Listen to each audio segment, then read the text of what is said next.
ሰላም ሰላም ቤተሰብ እንዴት ናችሁ? ደህና ናችሁ? አለው እግዚአብሔር ይመስገን ሁሉ ሰላም አለን ይመስገን። እንግዲህ ዛሬ የተለቀቀው ነገር ሁላችሁም አይታችኋል። በጣም የሚደብረው የሚያስጠላ ነገር ነው። እኔ የምለው ሀይሚ ለምንድን ነው ግን ራስሽን በራስሽን የምትጎጂ? ለምንድን ነው? ምን ሆነሽ ነው አንቺ? እንዴ አንቺን የሚጎዳ ሰው፣ አንቺን የሚበድልሽ ሰው ለምንድን ነው ወደ ራስሽ የምትስቢ፣ ወደ ህይወትሽ የምትስቢ? ምን ሆነሽ ነው? ማለት እቺ ሴት እኮ ላንቺ አላዘነችልሽም። ላንቺ እኮ አላዘነችልሽም። ህይወትሽን ያበላሸች አንቺን ከህይወትሽን እንድትወጪ ከልጁ እንድትርቅ ያደረገችሽ እኮ ነው። ለምንድን ነው አንቺ ለሱ የምታዝንላት እንዴ?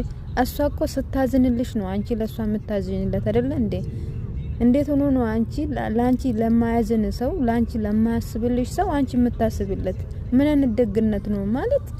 አንዳንዴ እኮ ደግነታችንም ልክ በሆነ መንገድ ሲሆን ነው ደስ የሚለው አይደለም።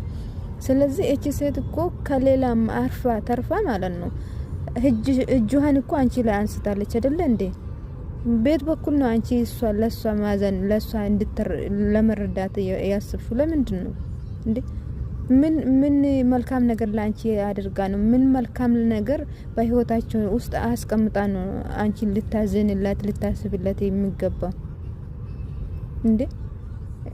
እንዴት አርጋ ህይወታችሁን እንዳመሰቀቀለች አንቺን እንዴት እንዳደረገችሽ ስንት ነገር እንደበደለችሽ ያወቅሽ ዛሬ እሷን ድጋሜ ቤትሽ ጠርተሽ ላውራት ላናግራት ተስፋ እንድትቆርጥ ተስፋ ብትቆርጥ እኮ ኢቭን ቪዲዮን አይታ ራሱ እኮ ተስፋ መቁረጥ ትችል ነበር። ግን ተስፋ መቁረጥ ስለማትፈልግ ህይወትሽን መበጥበጥ ስለምትፈልገው ነው እኮ ትላንትና ራሱ መታ እንደዛ ያለችው። ይሄ እንኳን መረዳት ነበረብሽ። ምክንያቱም ተስፋ የምትቆርጠው ቢሆን እኮ በቃ ከዚህ በፊት የተደረገው ነገር ሁሉ አይታ የናንተን አንድነት የናንተን ሁኔታ የናንተ ፍቅር አይታ እኮ ተስፋ መቁረጥ ትችል ነበር። ግን ተስፋ መቁረጥ ስለማትፈልግ ድጋሚ መታ የበፊቱን ችግር ለመፍጠር ስለምትፈልግ ነው በዚህ ሰዓት የመጣችሁ እንጂ ታውቃለች እናንተ ሰላም እንደሆናችሁ እናንተ አንድ እንደሆናችሁ። ስለዚህ ያን ሁሉ ነገር አይታ ነው የመጣችሁ አይደለም። ተስፋ ብትቆርጥ ኑሮ ያንን አይታ ራሱ ወደዚህ አትመጣም ነበር ተመልሳ ማለት ነው። እሷ ተስፋ ለመቁረጥ ሳይሆን የምትመጣ ህይወትሽን ለመበጥበጥ ነው። ይሄንን ለምን መረዳት ያቅትሻል አንቺ እንዴ? ስማርት አይደለሽም እንዴ? አስቢ፣ ቆመሽ አስቢ። ህይወትሽን አትበጥብጪ እንዴ?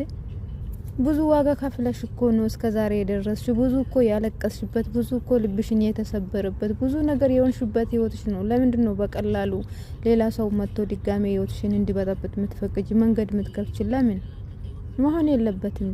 ስለዚህ ደግሞ ማግኘትም ከፈለጋችሁ እናንተ ሁለታችሁ ተመካክራችሁ እሱ ይሆናል እሺ ብሎ ከፈቀደልሽ አብራችሁ ሆናችሁ ማግኘት ነበረብሽ። እሱን ደብቀሽ